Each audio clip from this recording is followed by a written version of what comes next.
மைவி த்ரேட்ஸ் தலைமைகளுக்கு வணக்கம். எல்லாருமே தமிழ்லைனில் பார்த்துருப்பீங்க. யூடபிள்யூ சைட்லேருந்து என்ன நடக்குது, கம்பெனி சைட்லேருந்து என்ன நடக்குது, எதனால் இவ்வளோ டிலே ஆச்சு அப்படின்ற நிறைய விஷயங்கள் இதில் இடம்பெற்றிருக்குங்க. ஸோ இது வந்து பார்த்திங்கன்னா ஒரு அத்தாரிட்டி மெம்பரும் வேறு ஒரு நபரும், அதாவது 2 பேர் வந்து பேசியிருக்காங்க. ஸோ அவங்க 2 பேர் அப்படி என்ன பேசினாங்க, அதுக்கு அத்தாரிட்டி மெம்பர் என்ன விளக்கம் கொடுத்தாரு அப்படின்ற ஃபுல் டீட்டெயில்ஸ் இந்த வீடியோவில் இருக்குங்க. அவங்களுடைய பேசின அந்த கான்வர்சேஷன் பார்த்திங்கன்னா என்னுடைய யூடியூப் சேனலில் போட்டிருக்கேன்.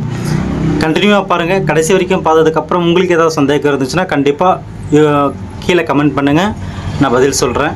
பட் இது வந்து பார்த்திங்கன்னா ஒருத்தர் அத்தாரிட்டி மெம்பர், இன்னொருத்தர் பார்த்தீங்கன்னா நம்மள மாதிரி ஐடி போட்டவங்க தாங்க. ஸோ அவங்க கேள்வி கேட்க அத்தாரிட்டி மெம்பர் பதில் சொல்கிற ஆடியோ காட்சி இதோ. நான் மலையம் ட்ரான்ஸ்ஃபர் ஆகி போயிட்டேன். எனக்கு என்னோட பேங்க் இது வந்து ட்ரான்ஸ்ஃபர் பங்க வீடுனா அங்க வீடு இங்கதான் இருக்கு. சரிங்க, வீடு இங்கதான் இருக்கு. நான் நரசிம்மநாயக்கி மலை வந்து ட்ரான்ஸ்ஃபர் ஆகி வந்து இப்போ நான் போயிட்டு வந்துருக்கேன். சரிங்க. அப்போ இந்த சத்யானந்தன் அவரோட தங்கச்சியோடைய ஹஸ்பண்ட் இறந்துட்டாங்க. அதான் அவங்க டீம், அந்த டீம் ஃபுல்லா நரசிம்மநாயக்கி மலையில இருக்காங்க. சரிங்க சரிங்க. நம்ம பேங்க் இருக்கிற அந்த பேங்க் நான் போறேன் இல்லையா வேலைக்கு, ஆமாங்க, அது சுத்தி பூரா மைவித்திரி ஆபீஸ் தான் நிறைய இருக்கு. பூரா மைவித்திரி ஸ்டோர், மைவித்திரி ஆபீஸ் தான் நிறைய இருக்கு. சரிங்கண்ணா. அங்க வந்து கிட்டத்தட்ட அதுல வந்து அந்த அவருடைய தங்கச்சிக்கு கீழே டீம்ல இருக்கிறவ பர்சன் அவர் நம்ம பேங்க்குக்கு இன்னைக்கு கூட வந்தாரு. சரிங்க. அவரு வாரத்துல 2 நாள் 3 நாள் சத்யானந்தன் வந்து அவர் கவுண்டமலத்துல ரெஸ்டாரண்ட் தான் வச்சிருக்காரு. சரிங்க சரிங்க. அவர் அங்க போவாரு, சாப்பிடுவாரு, பாப்பாரு, பேசிட்டு வருவாரு. அவரு சத்யானந்தன் இப்ப பேசுறப்போ நேத்திக்கு நைட்டு கூட பேசியிருக்காரு. பேசினப்ப என்ன சொல்லிருக்காருன்னா, சரிங்கண்ணா, பணம் எடுக்காதவங்க, ஆமாங்கண்ணா இருக்கிறாங்க, பாதியில் எடுத்தவங்க, ஃபுல்லா எடுக்காதவங்க, அவங்களோட டேட்டா ஃபுல்லா வச்சிருக்காருங்களா? ஒரு பேமெண்ட் கூட எடுக்கல. அதான் டேட்டா ஃபுல்லா வச்சிருக்காரு. அந்த ஒரு பேமெண்ட் எடுக்காதவங்க, பாதியில் எடுத்தவங்க, அவங்களுடைய டேட்டாஸ் எல்லாமே பக்காவா வச்சிருக்காரு. அது டோட்டலாவே வெறும் 23 கோடி தான் வருது. சரி சரிங்கண்ணா. அப்படி எடுக்காதவங்களோட பணம் திருப்பி கொடுக்கறது வெறும் 23 கோடி தான். ஆமாங்க, அவர்கிட்ட இருக்கிறது ஏதோ 106 கோடியா என்னமோ, 120 கோடி இருக்கு. 120 கோடி தான் ஃப்ரீஸ் பண்ணி வச்சிருக்குது கவர்மெண்ட். ஐஓபி பேங்க்ல இருக்கு. சரிங்கண்ணா. இவரு கொடுக்க வேண்டிய 120, வெறும் 23 தான் தாங்க. ஆனா இப்ப வந்து இஓடபிள்யூங்கிறது ஒரு போலீஸ் குரூப். ஆமாங்க. அவனுக்கு என்னங்கிறானுங்கன்னா, அந்த கேஸ நாங்க உடனே வந்து முடிக்க மாட்டோம். சரிங்க. சென்னையிலேயே வந்து பாத்தீங்கன்னா 7 மாசம் பண்ணாங்கல்ல. ஆமாங்க. அங்க 7 மாசம் முடிச்சுதான் நீங்க வந்த. ஆமாங்க. இங்க நான் உடனே முடிச்சேன்னு சொன்னா அப்ப எனக்கு என்ன வேல்யூ, எனக்கு என்ன பவர், என்ன யார் மதிப்பா அப்படிங்கறதுல அந்த இஓடபிள்யூ வந்து இவருக்கு பர்மிஷன் தராம இவர் என்னங்கிறாரு, பணம் எடுக்காம இருக்கிறவங்களுக்கு என்கிட்ட இருக்கிற காசை கொடுத்துறேன், அதுக்காக எனக்கு பர்மிஷன் கொடுங்கன்னு கேட்டா இந்த இவங்க இஓடபிள்யூ மனசாட்சியே இல்லாம அவங்கதான் வந்து கேவலமா நடந்துட்டு இருக்காங்க. இது மக்கள் என்னைக்கு கொதிச்சு எங்களுக்கு இஓடபிள்யூங்கிற ஒரு அமைப்பே வேண்டாம், இதுவே எடுத்துருங்கன்னு போராடினா மட்டும்தான் இதுக்கு ஒரு முடிவுக்கே வரும். ஏன்னா அப்படி இஓடபிள்யூ அவசியமே கிடையாது. என்னத்த போயிட்டு அவன் நல்லது பண்ணிட்டு இருக்கிறான். இப்ப இது முடக்கி வச்சிருக்கிறது இஓடபிள்யூ தான். அவன் வந்து பாத்தீங்கன்னா பர்மிஷன் வந்து தரமாட்டேங்கிறான். அவன் வந்து நான் கொடுப்பேன் ஆனா உடனே தரமாட்டேன் அப்படின்னு அந்த ஒரு, ஆனா எம்டி வந்து நாளைக்கு அவன் இந்த புடிச்சுக்கோ பர்மிஷன் அப்படின்னா இம்மீடியட்டா கொடுக்க ரெடி. டேட்டாஸ் வந்து அவர் பக்காவா வச்சிருக்காரு. ஒரு ஸ்பாட்ல ஆப் ஓபன் பண்ணா அவங்க பைசா அவங்களுக்கு கொடுத்துடலாம் இல்லைங்களா? அவர் கொடுக்க ரெடி. இஓடபிள்யூனால நிக்குது. ஆனா இங்க வந்து மக்கள் வந்து அவசரப்படுறாங்க. இல்ல நம்ம கம்ப்ளைண்ட் கொடுத்துடலாம். கம்ப்ளைண்ட் இப்ப சத்யானந்தன் பொறுத்த வரைக்கும் கம்ப்ளைண்ட் தாராளமா கொடுங்க, சந்தோஷமா கொடுங்கன்னு தான் சொல்றாரு. ஏன்னா இஓடபிள்யூ வந்து அவன் நல்லது பண்றேங்கிற பேர்ல வந்து கம்ப்ளைண்ட் வாங்கி கலெக்ஷன் பண்ணிட்டு இருக்கிறான் பைத்தியக்கார. இப்ப எல்லா கம்ப்ளைண்ட் வாங்கிட்டு ஜட்ஜு கூப்பிட்டு, ஏயா 1000 பேர் மேல கம்ப்ளைண்ட் கொடுத்திருக்காங்க, இத்தனை பேருக்கு நீ பணம் தரணுமாமா அப்படின்னு ஜட்ஜி கேக்குறப்ப நம்மாலும் சொல்லுவாரு, ஐயா அவங்க சொல்றது தப்பு, நான் 1.5 லட்சம் பேத்துக்கு பணம் தரணும், அந்த காசு போல எங்கிட்ட இருக்குது, நான் கொடுக்கறேன்னு சொல்றேன், இவங்க தான் பர்மிஷன் தர மாட்டேங்கிறான்னு சொன்னா காரி துப்புவாங்க இஓடபிள்யூ மூஞ்சி மேல. கண்டிப்பாங்க. இதுதான் நடக்க போகுது. இதுக்குதான் இப்ப வெயிட்டிங். பைத்தியக்காரனுங்க கொடுங்க கம்ப்ளைண்ட் வாங்கிக்கோ, சிம்பிளா அது ஒண்ணு இல்லாம ஆக போகுது. இஓடபிள்யூ முன்னாடி கடைசியில் அவனுக்கு தான் வைக்கப்பட போறானு. ஆமாங்கண்ணா. ஆனா இவரு பணம் கொடுக்கறேங்கன்னு தான் சொல்றாரு, இவர் கொடுக்க மாட்டேன்னு சொல்லியே. இல்லைங்களே, அப்படியெல்லாம் சொல்லலைங்க இது வரைக்கும். க்ளோஸ் பண்றதுக்கு முன்னாடி வரைக்குமே பணம் கொடுத்துட்டு தான் இருந்தாரு. ஜட்ஜே இப்போ ஜட்ஜே என்ன சொல்றாருன்னா, ஏன் அவன் கரெக்டா பணத்தை கொடுத்துட்டாயா இருக்கா, நீ விடுங்கயா, நீங்க எதுக்கே தேவையில்லாம வந்து அதை டிஸ்டர்ப் பண்ணிட்டு இருக்கீங்கன்னு தான் ஜட்ஜே சொல்லியிருக்காரு. இந்த போலீஸ்காரனுக்கு தான் வந்து சொல் பேச்சு கேட்காம ஈகோ ப்ராப்ளம், பிரஸ்டீஜ் ப்ராப்ளம், இந்த புடுங்கி வந்து தூக்கி நிறுத்துறானுங்களாமா. இந்த புடுங்கினாலதான் வந்து இந்த ஒரு கேஸ் கூட உருப்பட்டியா முடிஞ்சுதான் சரித்திரமே கிடையாது. இவனுக்கு வந்து 5 கோடி ரூபாய் பேரம் பேசி திரியிறானுங்க, எனக்கு இவ்வளவு கமிஷன் கூட அவ்வளவு கமிஷன் கொடுங்க. ஆமா ஆமாங்க, இருக்கலாங்க, கேட்பாங்க. இதுதான் நடந்துட்டு இருக்கு.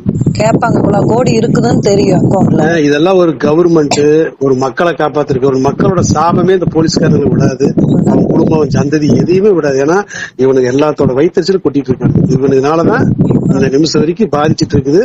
இது வந்து எனி டைம் அவன் வந்து பர்மிஷன் கொடுத்துட்டான் ஓகே அப்படின்ட்டாங்கன்னா இங்க வந்து எம்டி பணம் கொடுக்க தயார். அவர் யாரும் ஏமாத்தல. அவர் யார்கிட்ட போனாலும் தான் என்கிட்ட டேட்டாஸ் இருக்கு, பணம் இருக்கு, நான் கொடுக்கறேன். ஆமாங்க. ஏங்க அவர் ஒரு வீடியோ கூட அவர் எம்டி சேனல்ல போட மாட்டேங்கிறாங்க. எதுவுமே போடக்கூடாதுங்கிறதான ஈஓடபிள்யூட கட்டுப்பாடு. சரி சரி. எதுவுமே பண்ணக்கூடாது, நீ எதுவுமே பேசக்கூடாதுன்னு அவர் முடக்கி வச்சிருக்காங்க. சரிங்க. அவரை சார்ந்தவர்கள், உறுப்பினர்கள், டைரக்டர்ஸ் யாருமே வந்து எந்த ஒரு கருத்து, இப்ப நானே இந்த கருத்து கூட சொல்லுனது வந்து இதுவே பெரிய கேஸ் ஆக்குவானுங்க. இந்த மாதிரி நானே கூட சொல்லக்கூடாது.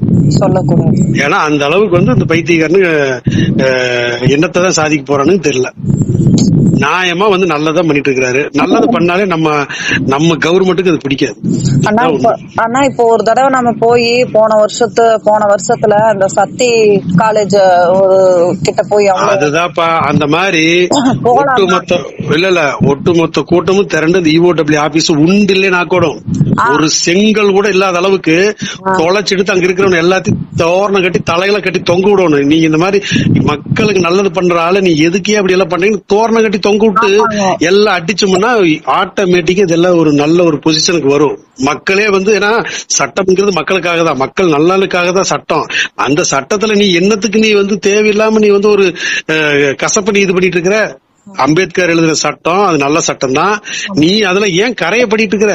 நீ வாய்ப்பு கொடுக்க வேண்டியது. நீ இந்த பணத்தை போட்டு வாங்க கூட குடிய ஃபர்ஸ்ட் கொடுத்து போட்டு அதுக்கு அப்புறமா நீ என்ன வேணா பண்ணு. அதையும் சொல்ல மாட்டேங்கிற துப்பு கட்டவன். வட்டிக்கு வாங்கி நகையை வச்சு போட்டவங்களால ஒரு பேமெண்ட் கூட எடுக்கல. அதனால சொல்லல, இந்த கட்டுப்பாடு அரசாங்கம்ங்கிறது வந்து மக்களுக்காக தான், மக்கள் நல்லதுக்காக தான். மக்கள் எல்லாம் ஒண்ணு சேர்ந்து ஒரு செங்கல் கூட இல்லாத அளவுக்கு பேத்து எடுத்தோம்னா போலீஸ்காரங்க என்ன பண்ண முடியும்? போதுனா நாங்க எல்லாரும் வர்றதுக்கு ரெடி. நான் தான் ரெடியா இருக்கிறோம். நான் எல்லாம் வந்து அந்த போலீஸ்காரனை மட்டும் இது பண்ண மாட்டேன், அவன் குடும்பத்தையே நாங்க போய் வந்து அடிச்சு கொள்ளணுங்கிற ஒரு வெறியில தான் நாங்களும் இருக்கோம். ஏன்னா இவனாலதான் இவன் இப்படிதான் அவன் குடும்பம் அப்படித்தான் இருக்கும். இவனால அவன் குடும்பம் பாதிக்கப்பட்டு இப்ப எத்தனை பேர் பாதிக்கப்பட்டிருக்கிறாங்க. அவங்க நிம்மதியா இருக்கிறாங்க. எத்தனை குடும்பம் இவன் எவ்வளவு நிம்மதியா வந்து ஜாலியா குடும்பத்தோட குட்டியோட வந்து ஜாலியா இருக்க. எத்தனை பேர் இன்வெஸ்ட்மெண்ட் பண்ணிட்டு இவங்களை போட விடாம தவிச்சுக்கிட்டு இதுல வந்து உடல் ஊனமுற்றோர்கள், விதவைகள், வேலை இல்லாதவங்க எத்தனை பேர். ஆனா டைவர்ஸ் கூட ஆகுதுன்னா இதனால பிரச்சனை. மனசாட்சிங்கிறது அந்த இஓடபிள்யூக்கு இல்ல. அதனால மக்கள்கள் ஒன்று திரண்டு வந்து அந்த இஓடபிள்யூ ஒரு செங்கல் ஊட்டல அதை தவிடுபடியாக்கி அங்க உள்ள வேலை செய்ய தோரணம் கட்டி தொங்கிடணும். அதுக்கு மேல நானே ஒன்று திரண்டு இஓடபிள்யூங்கிற அமைப்பே இருக்கக்கூடாது, அதை தூக்கு. ஏன்னா இந்த மாதிரி எத்தனையோ கம்பெனி பூரா மூடி வச்சு நல்லது பண்றங்கிற பேர்ல இவங்க பண்றது வாங்கிக்கிறாங்க அதுல இருக்கிற பணத்தை. அதனால இது ஒழிக்கணுங்கிறது தான் நம்மளோட எண்ணம். ஆனா மக்கள் ஒன்று திரண்டணுமே. அந்த மாதிரி கூட்டம் வந்து திரண்டு பஸ் ஒவ்வொரு ஊர்ல இருந்து எல்லாம் வந்தாங்கன்னா கண்டிப்பா இது ஒரு முடிவுக்கு வரும். ஏன்னா எம்டி வந்து வாய் விட்டு சொன்னாருன்னா வரும், திருப்பி அவருக்கு பிரச்சனை வருங்கிறதுனாலதான் அவர் அமைதியா இருக்காரு. சரிங்கண்ணா, கண்டிப்பா நாங்க வர்றோம். அந்த மாதிரி ஒரு கூட்டம் ஒரு கூட்டம் மட்டும் யாருக்கு ரகசியமா அரேஞ்ச்மெண்ட் பண்ணி கூட மக்கள் எல்லாம் எல்லா ஊர்ல இருந்து வந்தாங்கன்னா இந்த இஓடபிள்யூ முதல்ல ஒழிக்கணும். இது இவனுக்குனாலதான் பிரச்சனையே. இவனுக்கு என்னத்த போய் நல்லது பண்ணிட்டானுங்க. ஒரு நல்லது பண்ண மனுஷன் அந்த ஆளை வந்து கைய முடக்கி உட்கார வச்சு இதுல வேற யூடியூப்ல வந்து இந்த பாமக கட்சிக்காரன் அவன் ஒரு பக்கம் வந்து கதையா பெரிய புடுங்கி மாதிரி பேசிட்டு இருக்கிறான். ஒரு நல்லது பண்றது கஷ்டம், ஆனா கெடுதல் எவ்வளவு குயிக்க பண்ணானுங்க. அண்ணா நாங்க ரெடினா நீங்க ஆளுகளை ரெடி பண்ணுங்க, எல்லாத்துக்கும் இந்த குரூப்ல மெசேஜ் போடுங்க, நாங்க வர்றோம். இது நம்ம பர்டிகுலரா போட்ட பார்த்தா காட்டு தீய அது எல்லா பக்கம் பரவணும்பா. காட்டு தீய பரவனா மட்டும்தான் இது வந்து ஒரு முடிவுக்கே ஒரு பாரு. இப்ப அந்த ஆந்திராவில வந்து எல்லாம் 21 அந்த மாதிரி போராட்டங்கள் வெடிக்கணும். வெடிச்சா மட்டும்தான் முடிவுக்கு வரும். ஏன்னா இது வந்து போராட்டம் வெடிக்காதனால இந்த EOW குளிர்விட்டு தெரியுது. இவன் யாரு? இந்த தமிழன், உண்மையை சொல்ல போனா தமிழன் ஒரு கேவலமான ஜென்மம். அது இவனெல்லாம் என்னத்தை கிழிச்சான்? மத்த ஸ்டேட்டை பார்த்து இவனுக்கு திருந்தணும். அவனுக்கு எல்லாம் எப்படி இருக்கானு இவனுக்கு பைத்தியம்னா அவங்க கேவலமா கேக்குறான். என்ன தமிழ்நாடு இவ்வளவு கேவலமா இருக்குது, இதை உடனே குயிக்க முடிக்க என்ன பிரச்சனை? நீ ஒரு ஆர்டன்ஸ் போடு, ஒரு ஆர்டர் போட்டு நீ வழங்காத பூரா முதல்ல பணத்தை குடியா. அதுக்கப்புறமா இந்த கம்பெனி இழுத்து மூடிட்டு போயா, முடிஞ்சு போச்சு. ஆமாங்க, நீங்க பர்மிஷன் கொடுங்க, நான் என்னோட மெம்பர்ஸ் எல்லாம் காசு கட்டினவங்களுக்கு நான் அவன் குடும்பத்தை காப்பாத்திட்டு நீ என்ன வேணாலும் பண்ணுங்க, என்ன வேணா பண்ணிக்க. பணம் அதை போட்டவன் பாதியில எடுத்து எல்லாத்துக்கும் கொடுத்துறேன். அப்புறம் நீங்க என்ன வேணாலும் பண்ணுங்க, எத்தனை நாள் வேணா கேஸ நடத்துங்க. கேஸே வேண்டாம், நீ கம்பெனி இழுத்து மூடிட்டு அவர் புதுசா ஆரம்பிச்சுட்டு போட்டு. கரெக்ட் தாங்க. ஆமாங்க, புதுசா ஆரம்பிச்சு அவரு ஆள் சேர்றாங்க சேராம போறாங்க, அது அவரோட தலைவிதி. உனக்கு என்னத்துக்கே நீ தேவையில்ல போய் இழுத்து பிடிச்சு வச்சுட்டு இருக்கிற. கண்டிப்பா எவ்வளவு பேரு குடும்பத்துக்கு பாவத்தை அவங்க வாங்கிட்டு இருக்காங்க. உண்மையாலுமே சொல்ற எல்லாத்தோட கண்ணீர் பாவம் அந்த EOW ஃபேமிலி. அங்க வேலை செய்யற அத்தனை ஸ்டாஃபோட குடும்பம் நல்லா இருக்காது, நாசமாதான் போகும். ஒருத்தரும் நல்லா இருக்க மாட்டாங்க. கண்டிப்பாண்ணா, எத்தனை கண்ணீருன்னா இன்னைக்கு ஒரு புள்ள நாளைக்கு தாலி விக்குதுங்களாமா. இருக்கிற தாலி ஒண்ணுதான் தாலி. ஒவ்வொருத்தருக்கும் உண்மை நீ சொன்ன மாதிரி டைவர்ஸ் ஆயிட்டு தெரியுதுமா. டைவர்ஸ் ஆகுதுன்னா எங்க வீட்டு பக்கத்தால நான் சேர்த்துனேன், உங்க வீட்டுல சண்டை அடிதடி ஆகி அந்த அக்காவை புடிச்சு அடிச்சு ஏகப்பட்ட பஞ்சாயத்துங்க. புருஷனும் பொண்டாட்டி பிரிஞ்சு வாழ்றாங்க, குழந்தைங்க ஒரு பக்கம், புருஷன் ஒரு பக்கம், பொண்டாட்டி ஒரு பக்கம், அப்படி வாழ்றாங்க. பிரச்சனை ஆயி போச்சு. கொடுமைங்க. அவரு வாழ வச்சாரு, எடுத்தது இந்த EOW. தலைப்பே வாழ வைத்து வாழுங்கிறது தான். அதான் EOW ஈஸியா வந்து கெடுத்துட்டாங்க. நாளைக்கு அந்த புள்ள தாலி வைக்க போகுதுங்க, இன்னைக்கு கூப்பிட்டு சொல்லுச்சுங்க. ஏன்னா வண்டி வேலைக்கு போக முடியுங்களாமா. வேலை வந்து ஒரு 5 கிலோமீட்டர் தூரத்துல இருக்குது, அங்க பஸ்ஸும் கிடையாது எதுவும் கிடையாதுங்க. டெய்லி நடந்து போய் இந்த படுவாவிக மனசு மாதிரி டைம் கொடுத்துட்டாங்கன்னா MD எல்லாத்துக்கும் கொடுத்துருவாரு. அதுக்கப்புறம் நம்மளுக்கு வாங்கணும், அதை எடுக்காதவங்க கொடுத்தாலே போதும்.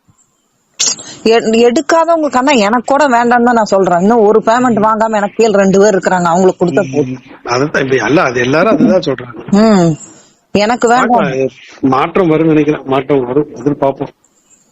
சரிங்கண்ணா, நீங்க அந்த மாதிரி ஏதாவது பண்றதா இருந்தா நீங்க குரூப்ல மெசேஜ் போடுங்க. என் சைடு மக்கள் வந்து ஒன்று தேர்ந்து எல்லாம் வந்தாங்கன்னா நடக்கும். அதுக்குள்ள வாய்ப்புகள் அந்த சக்தி காலேஜ் கிட்ட அத்தனை கூட்டம் வந்துச்சுல, MD சார் சொன்னதுனாலதான் அத்தனை கூட்டம் வந்துச்சு. ஆமாம்மா, அந்த மாதிரி திருப்பி வந்து MD சொல்லணும். பட் ஆனா அவர் சொன்னா உண்மையில அவருக்கு சரியான ப்ராப்ளம் வந்துருங்க. இது நம்மளா பிளான் பண்ணி போகணுங்க. ஒரு கட்டத்துக்கு மக்களுக்கு அப்படிதான் பண்ண போறாங்க, அப்படிதான் பண்ணுவாங்க. EOW ஒழிக்கணும், அவ்வளவுதான். நல்லா இருக்கு. ஆமாங்க, அவரோட பணத்தை கொடுங்க.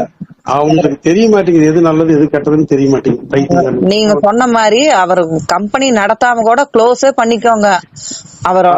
பணத்தை கொடுக்க சொல்ல, அவங்கள நம்பி வந்த குடும்பத்துக்கான பணத்தையும் அவர் செட்டில் பண்ணிட்டு வந்துருவாரு. நீங்க அதுக்கப்புறம் கம்பெனியும் மூடிக்கோங்க. எல்லாரும் ஒண்ணு திறந்து கேட்கணும். கூப்பிட்டு நாங்கெல்லாம் வந்து EOW நினைச்சிட்டு இருக்கிறான், கம்ப்ளைண்ட் கொடுக்குறோம். அவரு ஜட்ஜிக்கு என்ன சொல்லுவா, ஐயா நான் பாருங்க ஐயா இத்தனை 1500 கம்ப்ளைண்ட் வந்திருக்கு ஐயா அப்படின்னு பெரிய புடிங்க EOW சொல்லுவா. அவரு சக்தியானது ஒரே வார்த்தை சொல்லுவாரு, சார் இது என்ன சார் 1500 1.5 லட்சம் பேருக்கு நான் தரணும் சார். ஜட்ஜிக்கிட்டு இப்படியே சொல்லுவாரு, 1.5 லட்சம் பேருக்கு நான் தரணும் சார், அந்த காசு போல பேங்க்ல கிடக்கு சார், அதை எடுத்து கொடுத்துட்டேன்னா எனக்கு பிரச்சனை முடிஞ்சு சார் அப்படின்னு நீ சொன்னார்னா இவன் மூஞ்சி கொண்டு எங்க வைப்பான்? சாமி, எங்க வைப்பாங்க? அவங்க எல்லாம் நல்லாவே இருக்க மாட்டாங்கண்ணா. எத்தனை பேர்த்தோட பாவம் சொன்ன மாதிரி பிரிஞ்சு போனவங்க இருக்கிறாங்க, டைவர்ஸ்க்கு ரெடியா இருக்கிறாங்க. ஐயோ சாமி, பார்க்கவே முடியலண்ணா, கொடுமையா இருக்குதுங்க பக்கத்துலயே. பாக்கலாம் கண்டிப்பா ஏதோ மாற்றம் இருக்கு, பாப்போம். சரிங்கண்ணா. சரி வச்சிடுறேங்க. சரி.